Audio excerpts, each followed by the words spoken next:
ये कोई कश्मीर फ़तह करके नहीं आ रहे जो इसका इस्तकबाल किया जाए, या कोई फ़लस्तीन फ़तह करके नहीं आ रहे जो इनका इस्तकबाल किया जाए।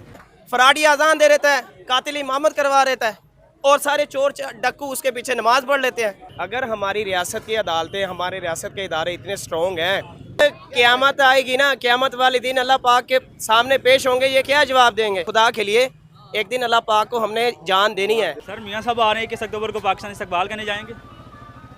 इस्तकबाल हम क्यों करने जाएं भाईजान? वो ये कोई कश्मीर फ़तह करके नहीं आ रहे जो इसका इस्तकबाल किया जाए, या कोई फ़लस्तीन फ़तह करके नहीं आ रहे जो इनका इस्तकबाल किया जाए। वो एक मफरूर मुजरिम है।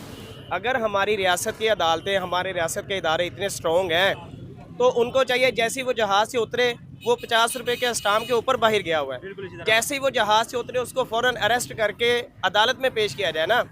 जब मैं किसी पार्टी का बंदा नहीं हूँ, अगर बंदा देखा जाए, इमरान खान को जब नाअहल करना था, इतवार का दिन था, रात 12 बजे अदालत खुल जाती है, ठीक है, उस वक्त उसको नाअहल रात 12 बजे कर दिया जाता है। तो जब ये जहाज़ से उतरेगा उस वक्त अदालत नहीं खुल सकती, उस वक्त हमारे इंटेलिजेंस इदारे किधर जाएंगे? कानूनी इदारे कोई आसमान से उतरने हैं? इनके कानूनी इदारे, एक गरीब आदमी जो है कोई चोरी करे या कुछ करे, उसके घर से उसका सारा खानदान उठा लिया जाता है, ठीक है, तो ये पूरे पाकिस्तान की करप्शन करके बाहर चला गया, अब वो चोर वापिस आ रहा है, कोई फ़लस्तीन फ़तह करके नहीं आ रहा है। जैसे ही वो जहाज़ से उतरे, उसके वारंट गिरफ्तारी उसके हाथ में हो, उसको फ़ौरन अरेस्ट करके अदालत में पेश किया जाए। ये हमारी ये डिमांड है हमारी। उसका इफ्तिताह हम क्यों करें? वो निशाने हद लेके आ रहा है, कश्मीर फ़तह करके आ रहा है, फ़लस्तीन फ़तह करके आ रहा है। आप मोहसिन नकवी साहब जो बात कर रहे हैं कि भाई मैं कानूनी इदारों से बात करूँ, अब आप मोहसिन नकवी साहब से मैं गुजारिश करने ये चाह रहा हूँ, पूरी दुनिया में मुसलमान जलील हो रहे हैं, फ़लस्तीन में छोटे छोटे बच्चे बैतुल मक़दस के अंदर जलील हो रहे हैं, उनको काटा जा रहा है।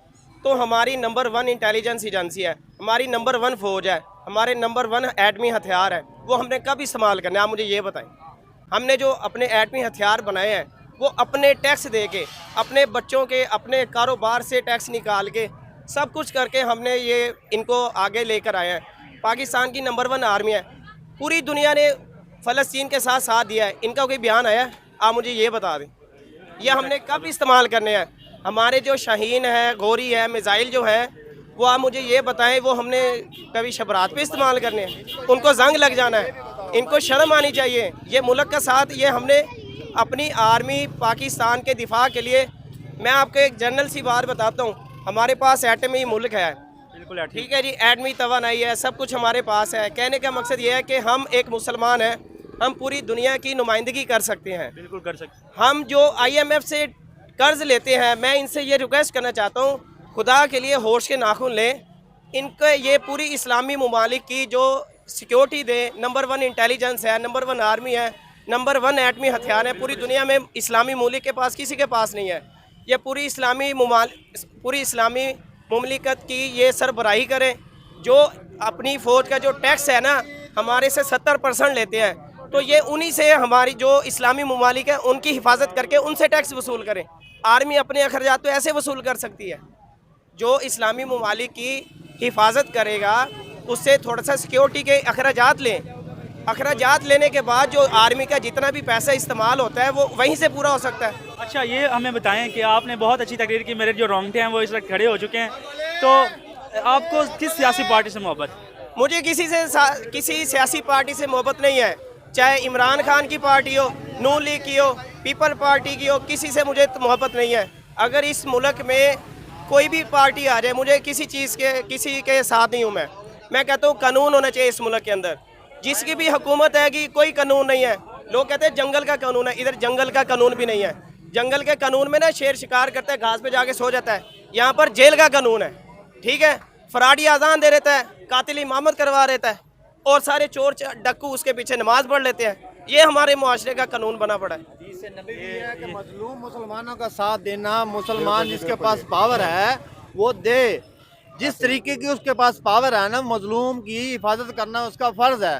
ये नबी पाक सल्लल्लाहु अलैहि वसल्लम का हदीस नबी भी है, ठीक है।